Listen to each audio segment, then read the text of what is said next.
Welcome to the Future of Internal Communication podcast. I'm Jen Sproul, CEO of the Institute of Internal Communication.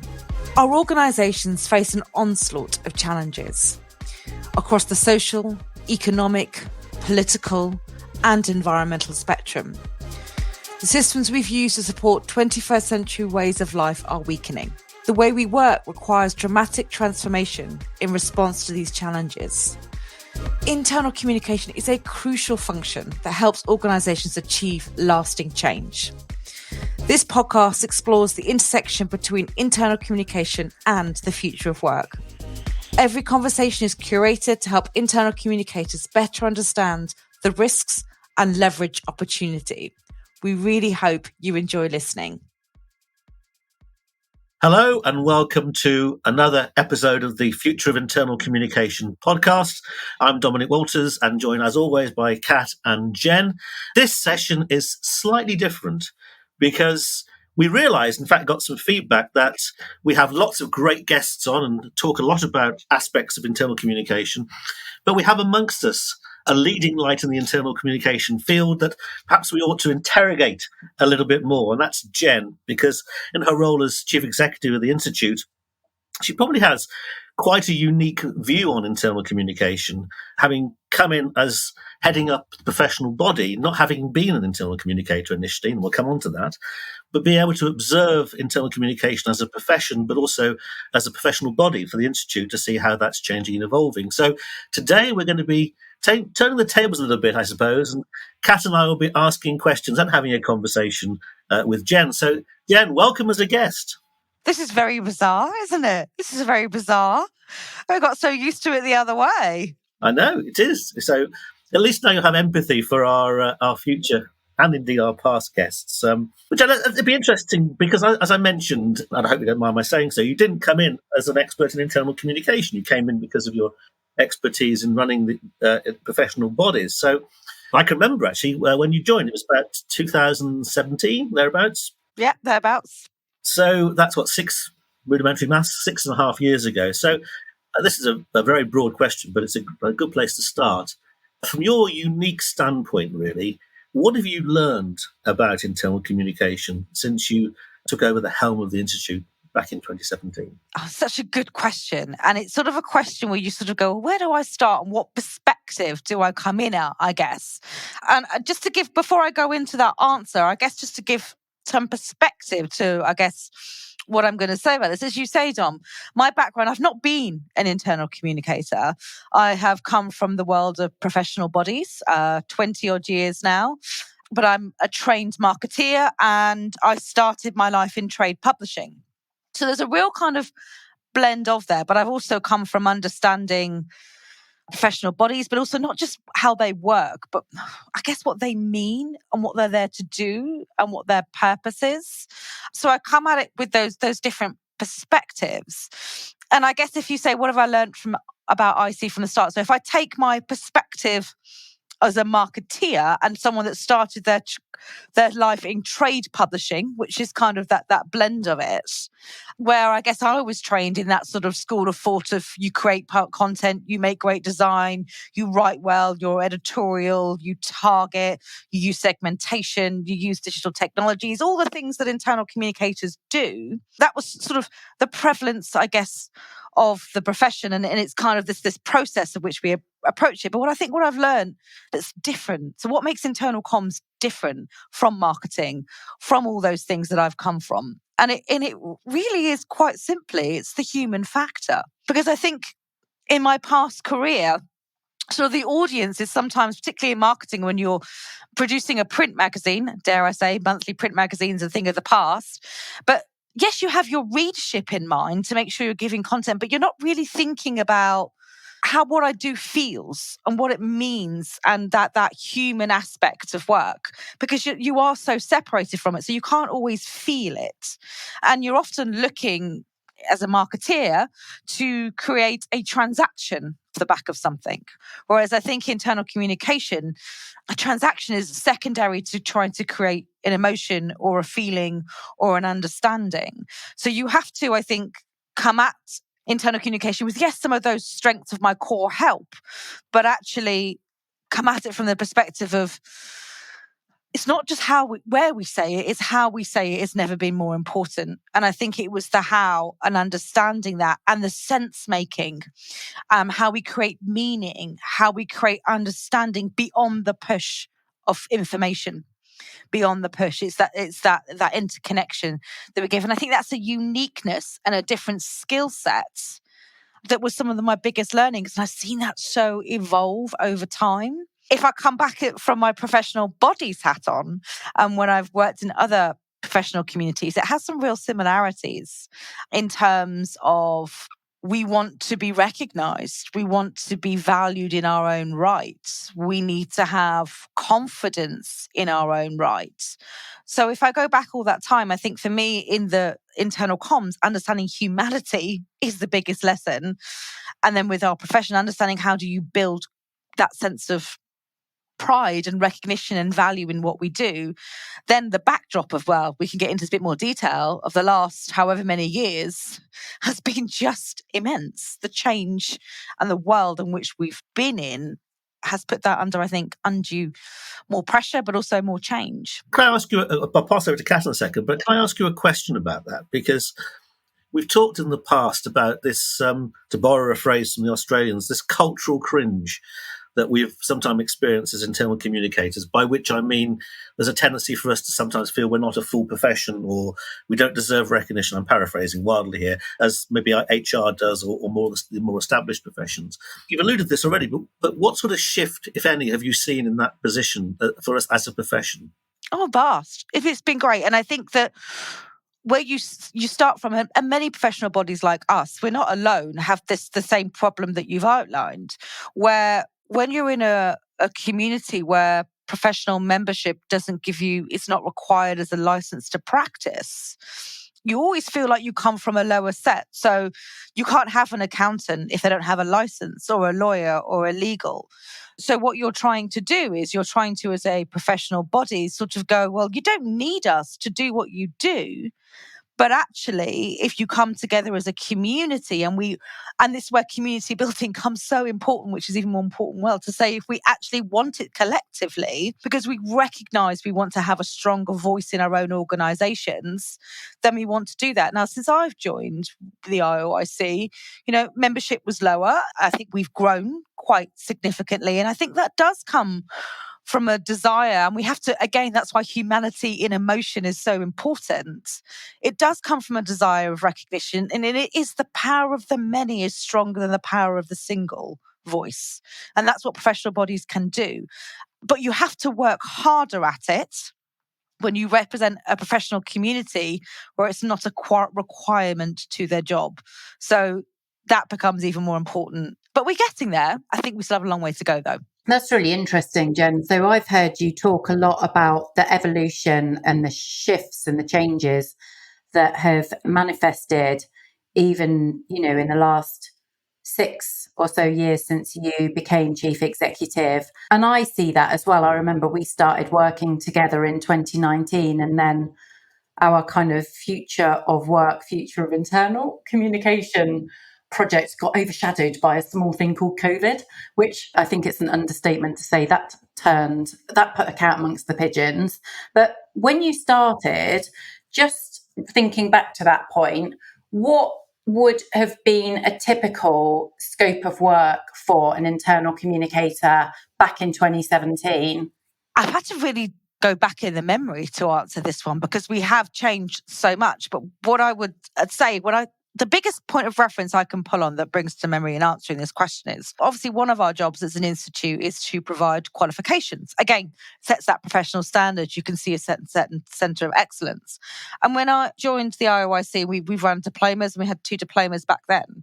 And if I look at the syllabus of that diploma when I first started versus where it is now, that's a one recognition of the leap. So if I think about that syllabus when I started, it felt very much about the technical aspects. It felt very much about high-end content production. So can you take good photographs? Do you know how to do good grammar, to do good spelling? I'm not taking away that these things aren't important.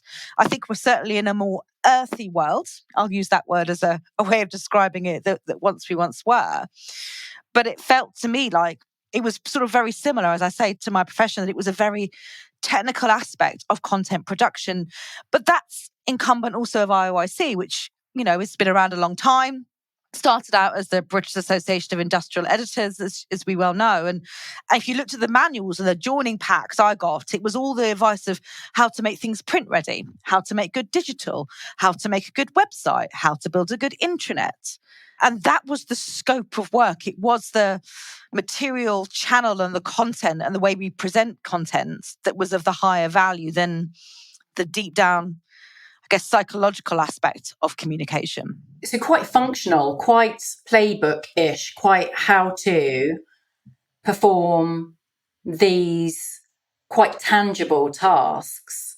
Whereas I think a lot of the conversations we have on this podcast now veer towards the role of communication and how we would hope that our colleagues and internal stakeholders would feel about us and the organisation that they're working for. So when I say us, I don't mean us as podcasters, I mean us as co-workers and colleagues and peers at work. It's trying to use language. I feel, I don't know, you guys jump in, but I feel like our job when we explore the future of internal communication is to explore the role of language in building relationship and affiliation and community and goodwill and motivation, engagement, whatever the words are we want to use. And that's what I'm hearing when you describe that. There's a marked difference between what you describe. What I've heard you say is quite functional, almost like tick boxy kind of transactionality, versus now where we are. Am I being a bit too No, you're not. No, you're not. And I think what I'm trying to describe is going back to that history piece, is that we were born out of trying to bring Fleet Street style standards of magazine and newspaper production to internal communication production. So it was very much about what's the headline, what's a stand first, how do we create that, how do we make imagery, how do we make something compelling, how do we use our craft. And our craft is still important. It's not to say that the craft doesn't value as much, but I think if I look at the syllabus now, we're less about the structure. And I guess that's also what I'm trying to say, perhaps not in a very articulate way, is that it mirrors where business is, because we wanted everything to be done quite processy, we follow a flow, don't we? So we've got a piece of information that the management wants to get out. We need to make sure we put it in this publication on this channel. We need a good headline. We need a good story. It needs to be grammatically correct. Those are all still good value crafts. We're not trying to dismiss them. But where we are now is much more fluid, perhaps chaotic, perhaps we need to be less systematic, if that even makes sense, and process driven, more human driven. And that comes down to not keeping the focus on the how, but much more the focus on the why. To what end? Why? Why does this matter? Why are we achieving it? How do we make sure we do that in a way that connects, as opposed to fulfills a good specification of content production? I think that why piece is so important because, when I'm not recording podcasts with you guys, I am looking at future of work trends and the shifts and undercurrents that are going to change the way in which we work together. And it is very, very clear to me that work is becoming increasingly fragmented and fluid. So, we know that there's a huge resistance to this en masse return to the workplace, this very antiquated mandate to get everyone back into the office full time. And we also are starting to consider more full-bloodedly what the impact of next generation artificial intelligence could be on roles, tasks, and responsibilities. And that will inevitably lead to some kind of fragmentation of work. And earlier in the year, we had Joe from the 4-Day Workweek campaign come and talk to us about, shifts in working patterns. So to all intents and purposes, work, the construct, the mental model that we hold about work is breaking free of location-based 40-hour standardized work weeks, and the substance of the work that we do is going to be increasingly altered by next generation technologies. So it strikes me that, to your earlier point, we're moving away from process and out of absolute necessity having to gravitate far closer into the realm of the role that communication plays in culture. And I'm just thinking back as well. I'm sure we had a previous guest on, Andrew Try. And at some point or another, when I've been in conversation with him, he's talked about culture being the glue. And I think communication is the glue that binds us all together and keeps us aligned with a common purpose or cause. So, I mean, Dom, you've worked in internal comms for a long, long time. So you're like the godfather of this conversation. That's quite a shift, isn't it? What do you think about that and the practicalities of it? I think it's a massive, massive shift. I think it's about the skills that we have to learn as communicators now. So, generally just saying about focus used to be on practical skills. I remember I came in 30 years ago at my first communication job, bizarrely, and I came from a training background because I was working for a bank and we were trying to get leaders to be better communicators. And that was quite a radical suggestion then, and probably wasn't always welcomed by the journalists that had seen communication as their premise. So I think, sorry, to answer your question, I think it's about the shift in skills we need to make as communicators, because it's much more important, even in the last few years, it's much more important that communicators can develop conversation, can encourage listening, can do something with what they get back from that listening, are able to support their leaders, to get their leaders to be more nuanced in what they say. And these are much more around people skills, I think, than around the practical skills of which are still very useful, of writing and so on. And it'd be interesting actually to get your take on this, Jen, because that also then plays into something we've talked about a lot on these podcasts about how do we get people to select internal communication as a profession. So as I've just described, I sort of fell into internal communication, and I know from conversations over the years, lots of our peers and colleagues did the same, but we're trying to make internal communication much more attractive to people to select. And over the last few years, I guess we've almost fought off, if that's probably not the right way of describing it. We've worked alongside people who are more focused on engagement, people who've said, well, internal communication is really internal marketing, or internal communication is really just an extension of corporate communication and PR. And I think we've been successful in saying that's not true. But it'd be good to get your assessment of where internal communication is now, today, particularly in light of the need to encourage people to say, well, that's something I fancy doing. Absolutely. And it's a really, and this comes back to some of my professional body life and career. And one of the things I noticed when I walked into IoIC was that, and I think that things that struck me is that we needed to, I don't want to use the word fight, but I guess stand for that ring fence nature of what it is. But then we also need to look at saying, well, we believe internal communication is a profession, a set of distinct skills in its own right. Okay.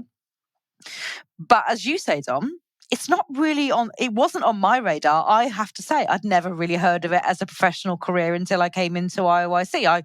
I was a marketeer and I was advocated and I was told where to go as a young undergraduate. Then you come into to where we are today with that, and we still have this falling into it. And there's a couple of things that makes that challenging. I think first and foremost is because it's not expressed. It's not understood at young levels or at undergraduate levels. I don't think there's many university lecturers particularly. And again, if there are, I would love to hear from you, because please do argue with me, that sit on corp comms or media degrees that actually even discuss what internal communication is. So it's just that there is a lack of awareness, and that happens, and it's not there at undergraduate level. It's not being, there is no, I'm aware of, please again argue with me, that I can find distinct modulars that puts that on there.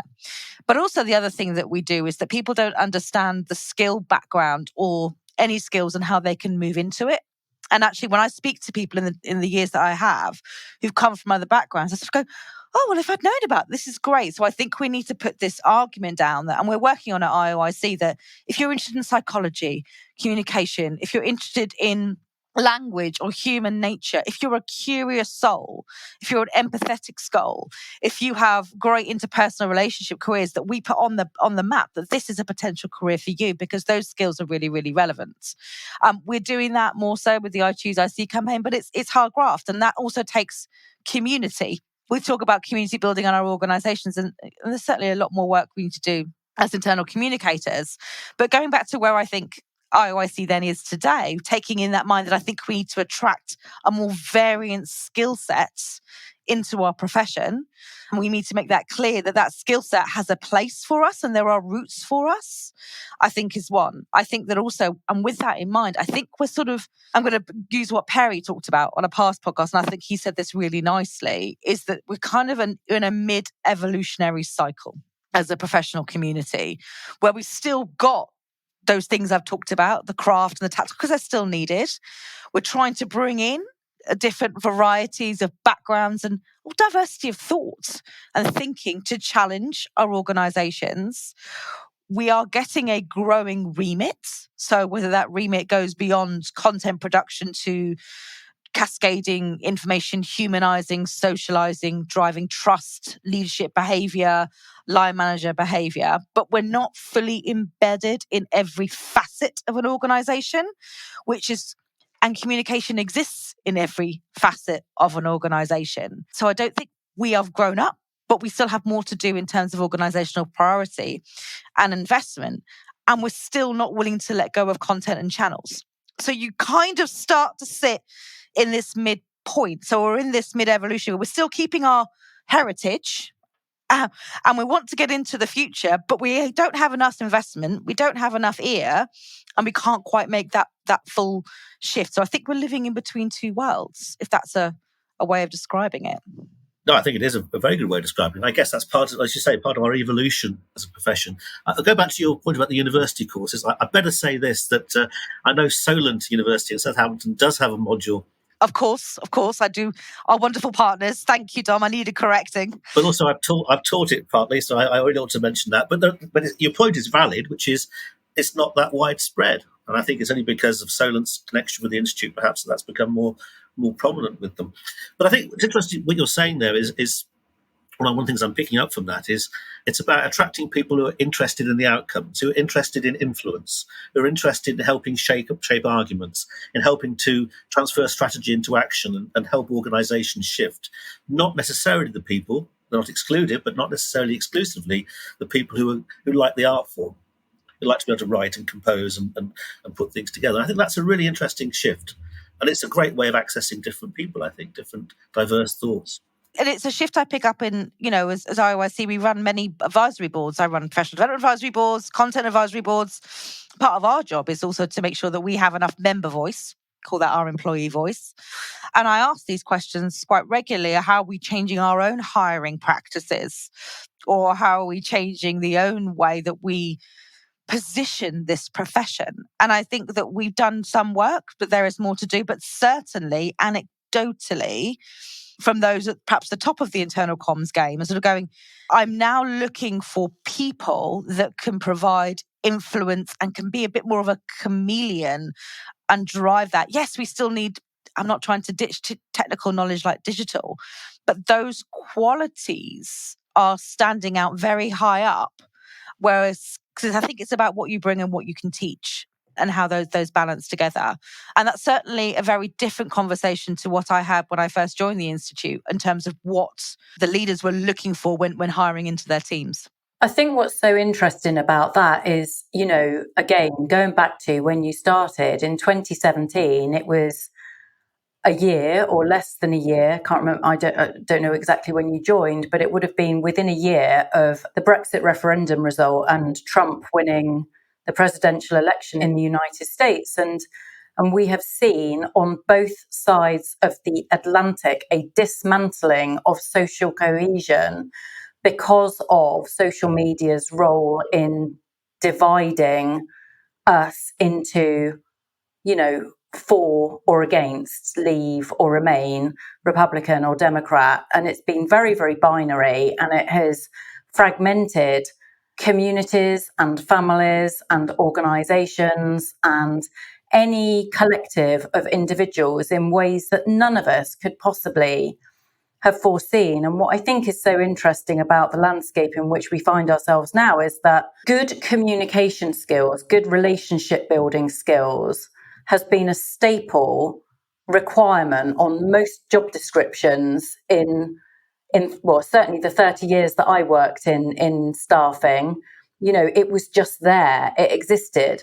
But now we need those skills like never before in order to provide an antidote to that social division within our organizations. And it's an innate, we've talked about this so many times on the podcast, it's an innate skill set that we take for granted, but we cannot afford to take it for granted any longer, because if we continue to do so, I'm not entirely sure what happens to us at a civic and societal level, the way in which we communicate with one another in a respectful, inclusive, reciprocal way requires us to not simply transmit, but also to receive and to partake of active listening and hone those human skills.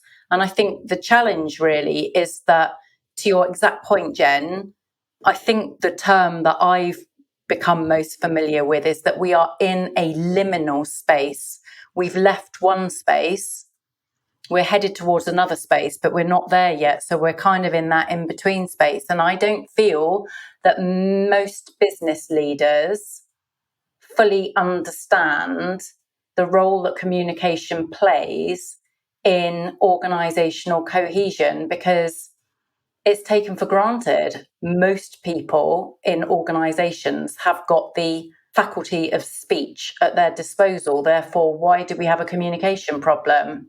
Yeah, I think it's a really fair point. And I think it is trying to reset what communication has always existed, as you say, but I think it's just that it's been a line, but I don't think it's really been a line that's had an outcome or a necessity about it. And I think, Dom, you'll agree with this as well, hopefully.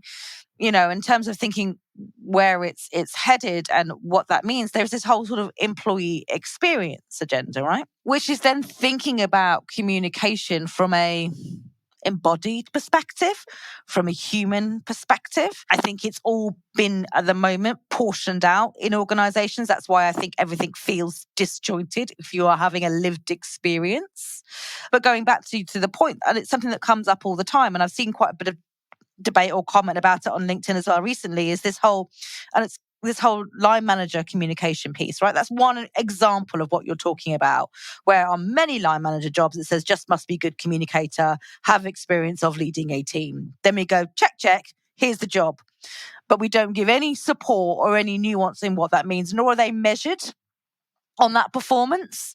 But it comes back to why these jobs are created. There's that systemic mindset shift that's needed organizationally, where they're burnt out anyway, to kind of sort of reposition what management and leadership and humanity means in an organization. And it's more than, and it doesn't get, I don't feel, much weighting in those kinds of job descriptions that we see. I don't know, Dom, you might have a particular view on that, but it doesn't feel we're there yet.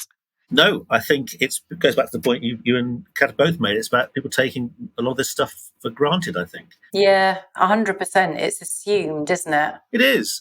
I mean, this is slightly controversial, I suppose, but in many cases, line managers have the skills to communicate.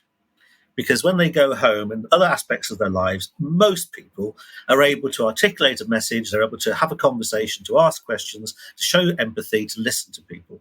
But many find it really hard when they get into work, because everything else comes into play. Their position, their power, their politics, the relationships, what they're worried about, everything crowds in and makes them anxious to have the conversation.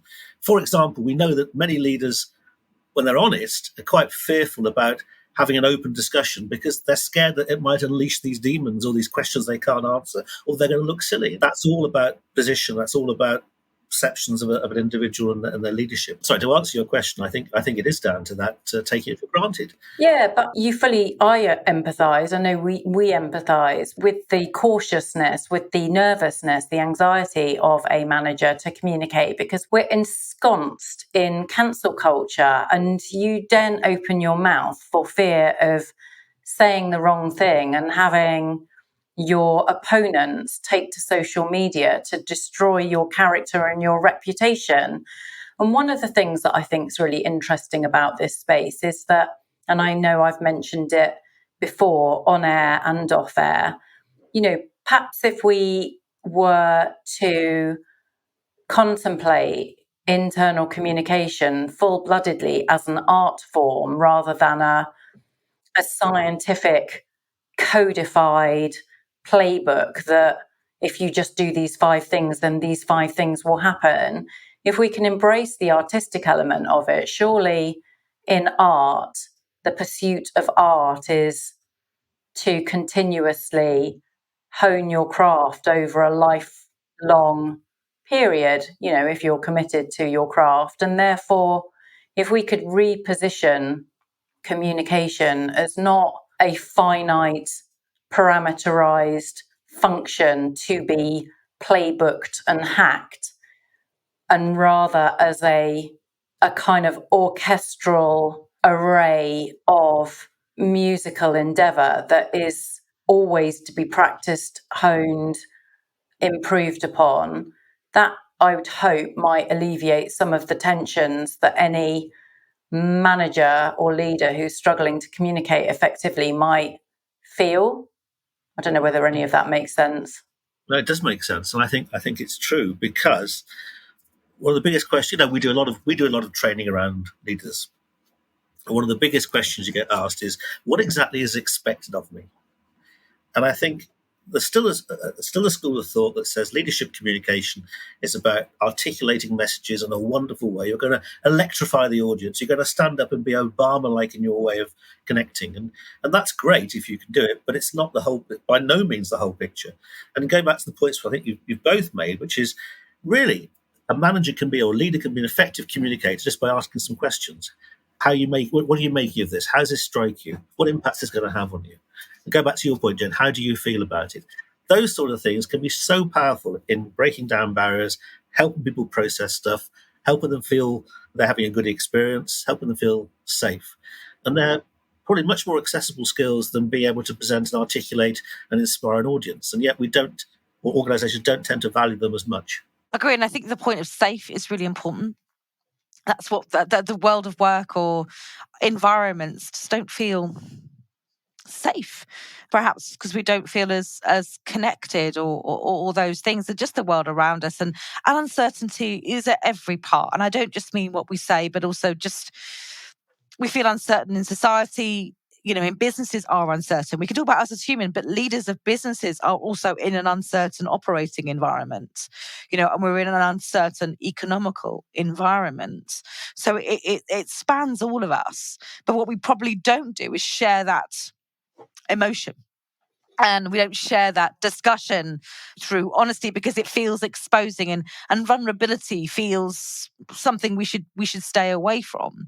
But going back to your question, your point as well, I just want to say I do think it's an art form, but I think we need more science to back up our art form. And that would be one of my arguments, because we need to invest in the skill of the art, but we need to make sure we have our science to push forward on our narrative. And what do I mean by that? So one of the greatest things I think I learned actually when I joined IoIC was the science of the human brain. We make 86% of our decisions emotionally. So science, when you express how the brain works and how you create messages and how we respond, can help drive our narrative for art. If we can use better science of data and analysis to argue that evidence speaks truth to power, please, it makes investment in our art.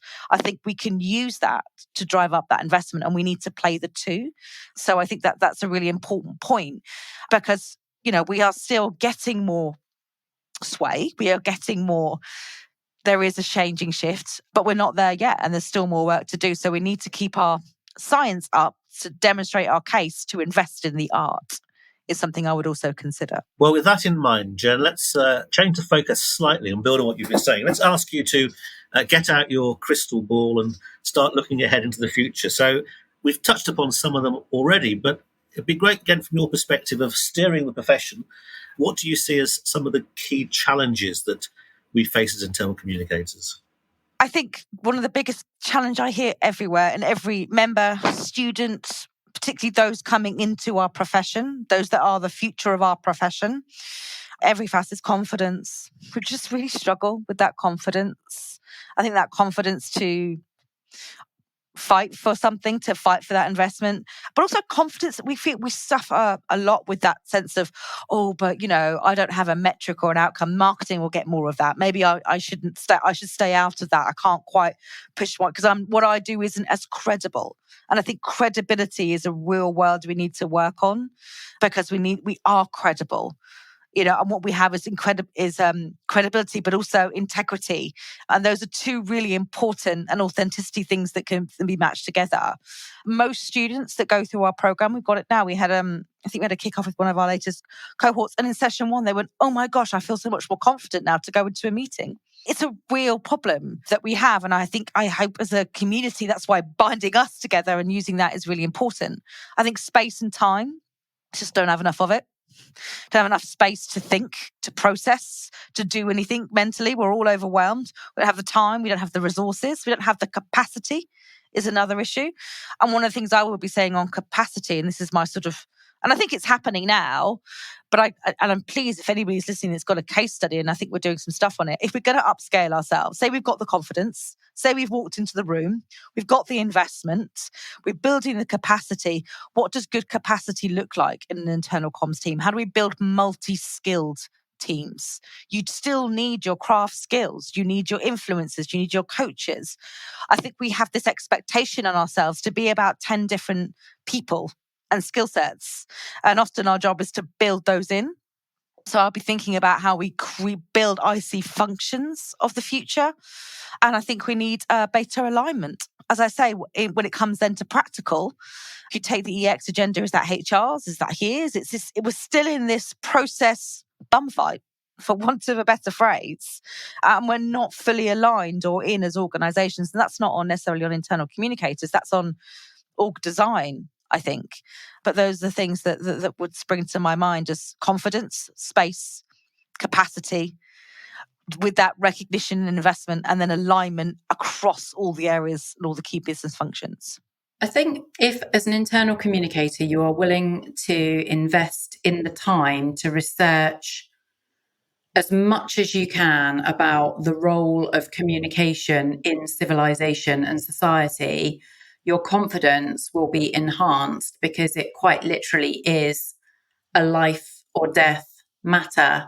And so those ambitious, those ambitious internal communicators who are looking at, taking the next step in their careers, I would absolutely invite everybody to just dig in as much as possible to the academic literature that's out there about, and I imagine it is that interconnection between kind of anthropology and communication. I know we've had Alex Gupard on here in the past, and he's talked to us about anthropology, but the role of story in civilization and societal cohesion, things like that.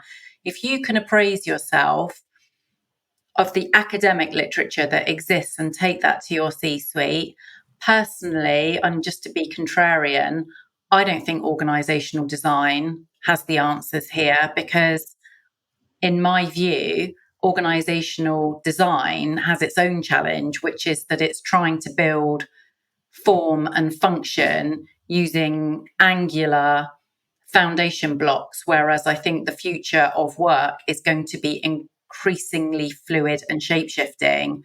And that is, that's complex enough to get your head around. But I definitely feel that arming yourself with as much academic literature as possible will empower you to be able to go into a boardroom and demand actually your space, because your skill set is needed in a way that it's never been needed before. Because up until 2016, 2017, or arguably even the pandemic, things were reasonably stable and secure. We've gone from, one of the longest, and Dom, you're the historian, so please tell me that I'm completely wrong, but one of the longest periods of societal stability from the end of the Second World War up until 2020. And now we are floating and flailing around without many of the skills and resiliences that we need to adequately make sense of where we're at. But the only thing that I know to be true in my heart and my bones, which kind of comes back to a not very scientific way of making sense of the world, is that communication is the salve to all of the uncertainty. I think you're right about the fact that we've been through a period of fair stability, I think. Although, of course, like every period, if you dig into a certain time of it, you'll probably find there were lots of debates and arguments, but nothing on the scale, very little on the scale that we're seeing at the moment.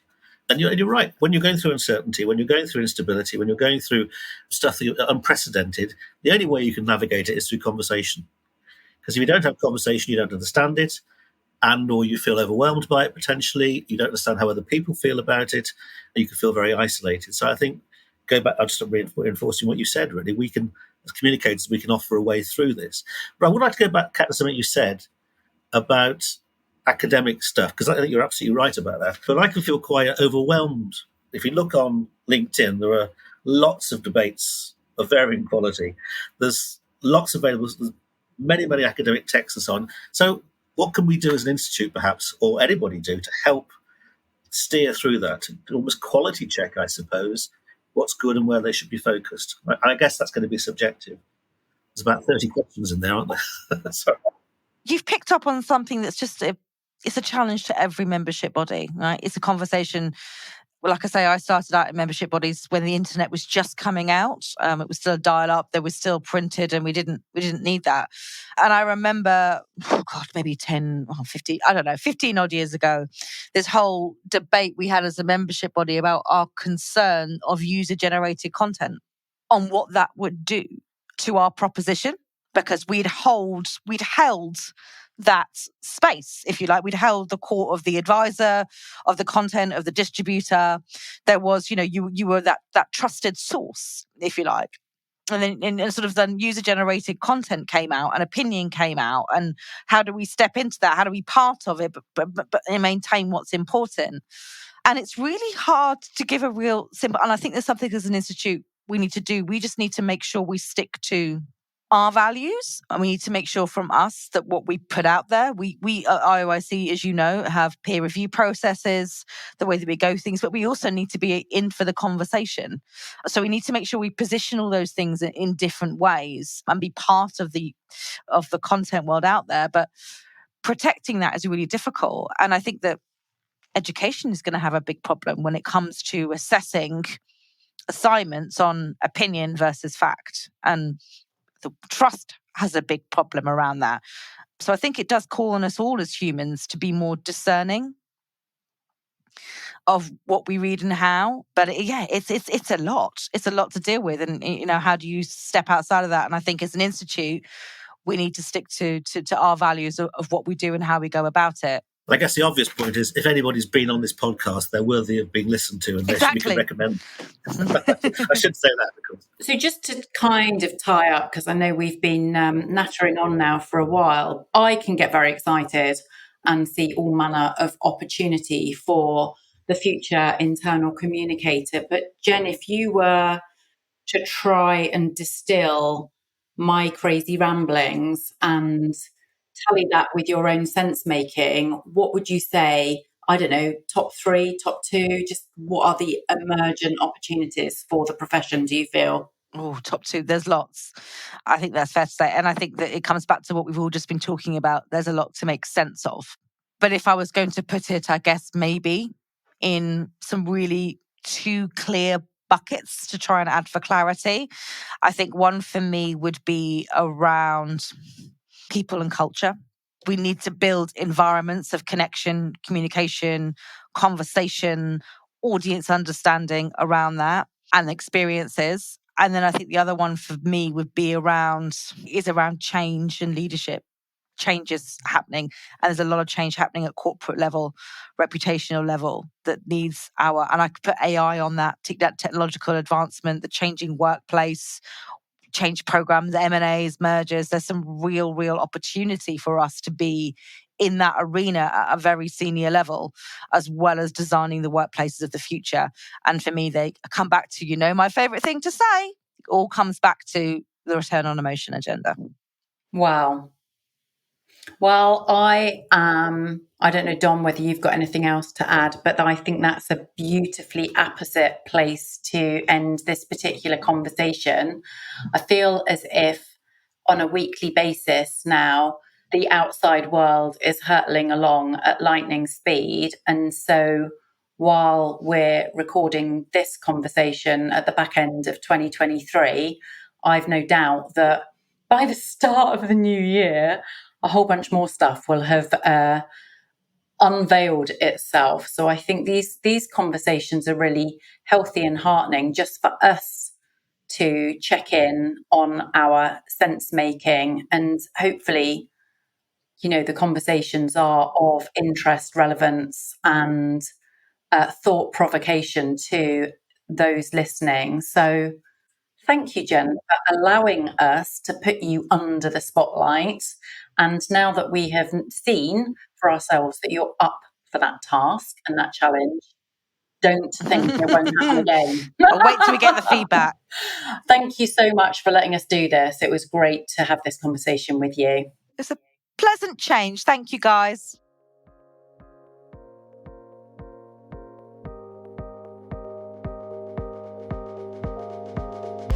We hope you've enjoyed this podcast episode. If you have, please like it and share it with your friends and colleagues on your preferred digital channels. Every recommendation helps us spread the word to build a better, more connected and inclusive future of work. Thanks for listening.